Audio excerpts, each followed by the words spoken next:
नमस्कार, आप देख रहे हैं आरजे भारत न्यूज 7 और मैं हूं आपके साथ श्वेता। तो चलिए रुक करते हैं आज की प्रमुख और बड़ी खबर पर। पीएम नरेंद्र मोदी न होते तो सुप्रीम कोर्ट के फैसले के बाद भी नहीं बनता राम मंदिर, राज ठाकरे का दावा। महाराष्ट्र नवनिर्माण सेना प्रमुख राज ठाकरे ने दावा किया कि केंद्र में मोदी न होते तो राम मंदिर नहीं बनता।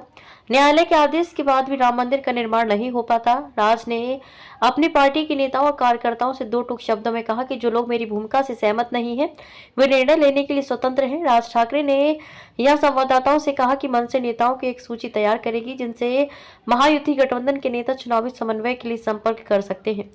हालांकि उन्होंने इन सवालों को टाल दिया कि क्या वे महाराष्ट्र में भारतीय जनता पार्टी, शिवसेना और एनसीपी के सत्तारूढ़ गठबंधन महायुति के पक्ष में रैलियों को संबोधित करेंगे। महायुति समर्थित प्रत्याशियों के पक्ष में प्रचार को कहा।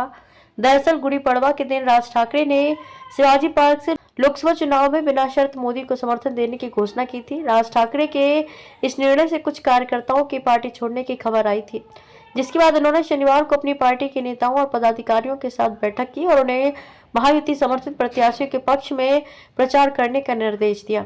राज ने कहा कि पिछले 5 साल में बड़े बदलाव हुए हैं, इसलिए प्रधानमंत्री मोदी की भूमिका का स्वागत किया गया है। राम मंदिर निर्माण, धारा 370 जैसे कई अच्छे फैसले प्रधानमंत्री ने लिए हैं। उन्होंने कहा कि मराठी को शास्त्रीय भाषा का दर्जा देने तथा राज्य में किलों की मरम्मत समेत उनकी कुछ मांगे हैं, जिनके बारे में बीजेपी को बताया जाएगा। पीएम की सराहना। राज ने पत्रकारों से बात करते हुए दावा किया कि यदि नरेंद्र मोदी केंद्र में नहीं होते तो सुप्रीम कोर्ट के आदेश के बाद भी राम मंदिर का निर्माण नहीं हो पाता।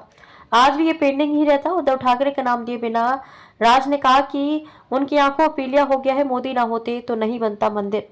राज ठाकरे ने कहा कि यदि नरेंद्र मोदी केंद्र की सत्ता में नहीं होते तो सुप्रीम कोर्ट के आदेश के बाद भी राम मंदिर का निर्माण नहीं हो पाता।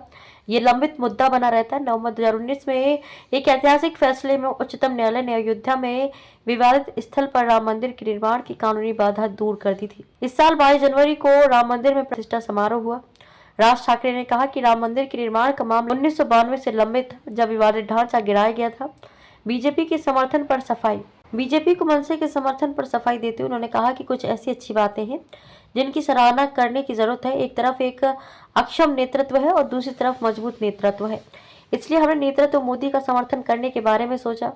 मोदी के प्रति उनके समर्थन में खामियां ढूंढने को लेकर अपने चचेरे भाई उद्धव ठाकरे के नेतृत्व वाली शिवसेना यूबीटी पर पलटवार करते हुए मनसे प्रमुख ने कहा कि उनकी आंखों में पीलिया हो गया है।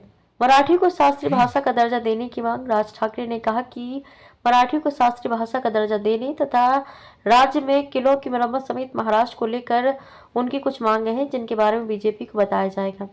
उन्होंने कहा कि यह स्पष्ट है कि गुजरात मोदी को प्रिय है क्योंकि वे वहां से आते हैं, लेकिन उन्हें उसी तरह से अन्य राज्यों पर भी ध्यान देना चाहिए।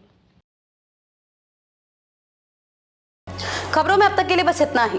फिर होगी आपसे मुलाकात ऐसी किसी बड़ी और खास खबर के साथ। तब तक के लिए नमस्कार और देखते रहिए आरजे भारत न्यूज 7।